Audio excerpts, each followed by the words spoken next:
Hello, everyone, and thank you for joining us for our Getting Started webinar series. First off, congratulations on your admission. My name is Nan Thurston, and on behalf of the Office of Admissions, welcome to the flock and your campus community. I have two colleagues with me today, Janessa Quanrud, Associate Director of Admissions, and Kaylin Sheff, Student Finance Counselor in the Office of Financial Aid. If you haven't used Zoom before, relax, it's really easy. Just a few items before we get started. This is meant to be informal, so feel free to turn on your camera and ask questions throughout. However, we will have time at the end specifically set aside for questions. You can put questions in the chat or just raise your virtual Zoom hand and we will reach out to you. The only thing we ask is to put yourself on mute to help eliminate background noise. Today's topic will be the financial aid. The wings on this slide is actually a virtual background. We'll be sending it out afterwards along with resources regarding financial aid. Feel free to use the background for social media, Zoom events, or wherever else you're interested. Now I'm turning it over to Kaylin to talk about the financial aid aspect. All right, hi everyone. So first things first, when are financial aid offers available? So once your financial aid is available, you'll get an email notification to your UMC email to log into your MyU and review, accept, decline all of your financial aid. You'll automatically always be offered at a full-time status. So what will happen before disbursement happens, before classes, is our system will prorate you down to if you're only in 6 credits, 9 credits, whatever you are. So just know that the amounts that you see automatically aren't necessarily what you're getting if you're not in full-time enrollment. For summer 2021, we need your 2020-2021 FAFSA on file in order to offer you any financial aid for the summer term. For fall 2021, we need your 2021-2022 FAFSA. Kind of confusing, so if you forget or need help, let us know. So how is financial aid calculated? From the FAFSA, which I don't think I mentioned, is the free application for federal student aid. The Department of Education uses that application to calculate your expected family contribution. So it's kind of that magic number that we use to offer you aid based on. Not necessarily what you're paying out of pocket, but it's just how it's calculated. So the cost of attendance is the amount of financial aid that you can get up to. Cost of attendance is different for every school and different for, if you're in 6 credits as compared to 12 credits. The cost of attendance, even for online students, does have a cost of living component. So we factor in, cost of food, housing, books, fees, tuition, all that stuff. And then your financial need is calculated by taking the cost of attendance minus your expected family contribution. So any enrollment changes that you have either prior to the start of the semester or during the semester can affect your financial aid, such as grants, loan eligibility. So always talk to our office if you're thinking about dropping or adding a class. Steps for reviewing your financial aid in your MyU, there are kind of a lot of steps. So if you need help, I have this all in a Word document. I can definitely email anyone. First thing, you'll log into your MyU and you're gonna select the My Finances tab along the left-hand side. From here, you're gonna see first is the billing and payment tab. So you're gonna see your bill. Second tab is that financial aid. From there, it's going to ask you what aid year and campus you want to look at. So you'll select the appropriate aid year and the Crookston campus. From there, you will see a list of to-do items. Step 1 is going to be if you have your FAFSA submitted for that aid year yet. Step 2 is if you have any additional items that we need you to fill out or complete before we can offer your aid. And then step 3 is going to be responding to your awards.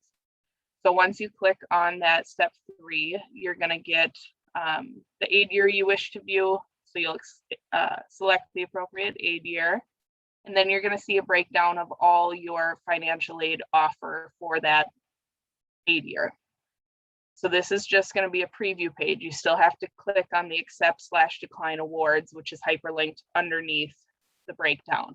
Then on this page, you'll be able to actually hit the accept, decline buttons and submit it. For grants and scholarships, you never have to accept those. Since they're free money, we automatically accept them for you. The only thing you do have to actually accept or decline is loans. And if you are offered, a $4,000 loan and you only want to take 1,000 of it, you do have the option to reduce it. Once you hit the accept button, it's going to say you can reduce this overall amount, and then you just type in what you want and hit submit. So any questions? A lot of information all at once. Yeah, Kaylin, it looks like we do have a few questions coming in here. So the first question is, how does my financial aid change based on the number of credits I'm enrolled in? So some aid programs, like student loans, you just need 6 credits.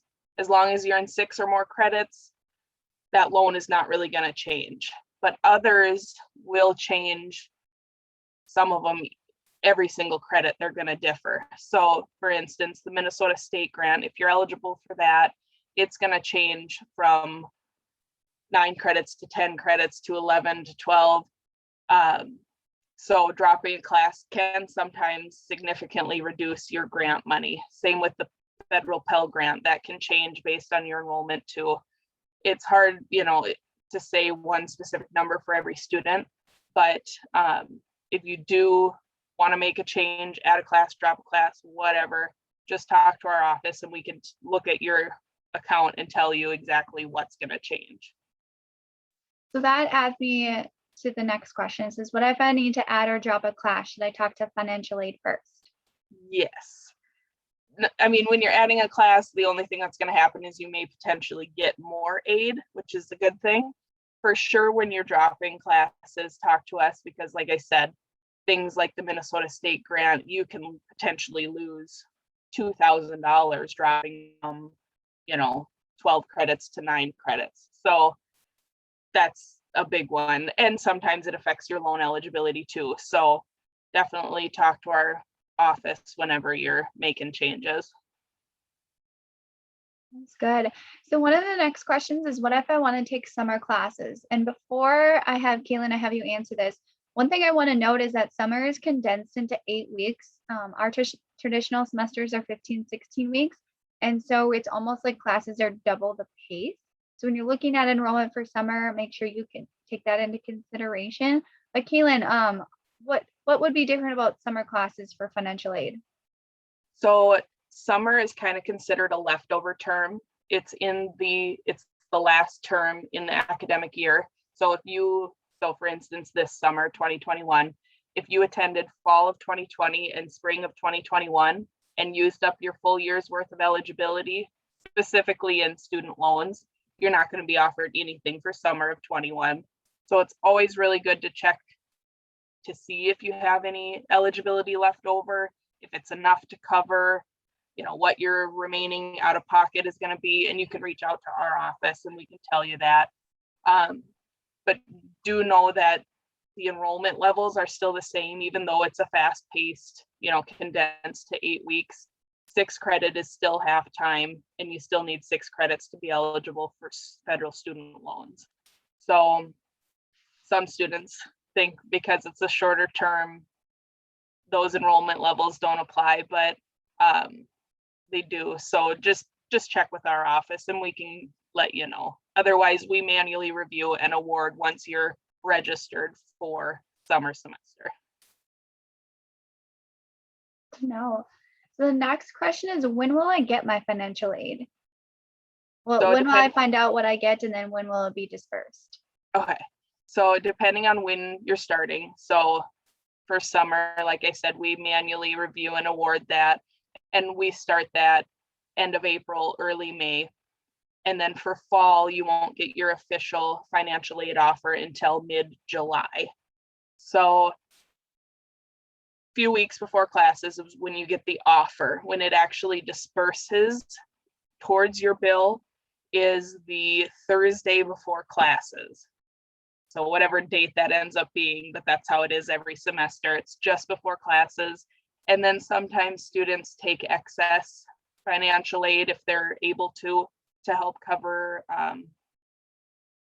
bills, mortgage payments, rent, whatever housing needs they have, but refunds aren't processed until that first week of classes. So if you do have any excess coming back to you, that's not going to happen until usually it's the Thursday of the first week of classes.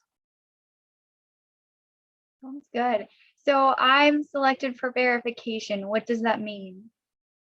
So verification is a process. The Department of Education selects you for verification. It's nothing you did wrong or made a mistake on your FAFSA or anything. It's totally random. Every school has to verify. I think it's like 25% of all their FAFSAs received. So nothing you did wrong. You're not in trouble. What we require is a form. It's a verification form, pretty straightforward. We ask for a copy of your taxes and like who's all in your household to verify household size. Pretty easy. And you can email everything into us. We review it. We'll let you know if we make any changes or if everything was accurate, then everything stays as is. So not a big deal, nothing to get nervous about. Well, that's good to know. Thank you, Kaylin. Our next question is, what happens if I have outside scholarship or outside money, such as tuition reimbursements from my company? How will that help me or impact my financial aid? So earlier when I talked about the cost of attendance, that's the max you can get in any financial aid. That includes outside sources like, a local scholarship, or if your employer is reimbursing you money. It includes private loans, federal loans, and all the grants and stuff we offer. So you only can get aid up to that cost of attendance max amount. So potentially it could affect, if you get a third party payment or an outside scholarship, it could affect the aid that we've offered you. We always reduce loans first, which is good. You want less debt. We typically don't have to reduce scholarship aid. It happens every once in a while, but most of the time, it's just, if anything, we're reducing a little bit of your loan because it does have to be counted as financial aid. The only thing we don't count is if you're getting VA benefits. That's not counted against you. Thank you. And it looks like we're getting to maybe our last couple of questions. So they're asking, can I charge my books? Can financially cover my books? So you can charge your books towards your overall bill, and financial aid will disperse towards your overall bill. And if you have enough financial aid to cover everything, you'll be good. Otherwise, you're going to have to, either borrow a little bit of loan money to go towards that. Financial aid, when it disperses towards your bill, it just disperses towards everything. It's not specifically paying, this line item or this line item. So potentially you could have enough financial aid to offset those book costs. But otherwise, you can just pay for them out of pocket, either through our bookstore, or there's a lot of other online retailers that sell textbooks too. Right. So the last question is, I'd like to set up a meeting with you. How can we do that? So you can call or email us anytime, and we can either go over it, right then and there, or you can set up a time and we can do a Zoom call. We've been doing a lot of them this last year, and it's nice working face to face and being able to share the screen and help you through. I can't tell you how many FAFSAs I've done with people over Zoom, but just reach out to our office and we can either schedule something, or 99% of the time we have time to go through it right then and there if you're on the phone with us. This has been terrific. Thanks so much, Janessa and Kaylin. There we are. our extra resources and links, and we will, as I said, be sending you out additional material, a copy of this recording, and links for additional information. People look out for that. We do appreciate the time that you've spent with us today, and we wish you the best of success on your academic journey. Reach out if you have any questions.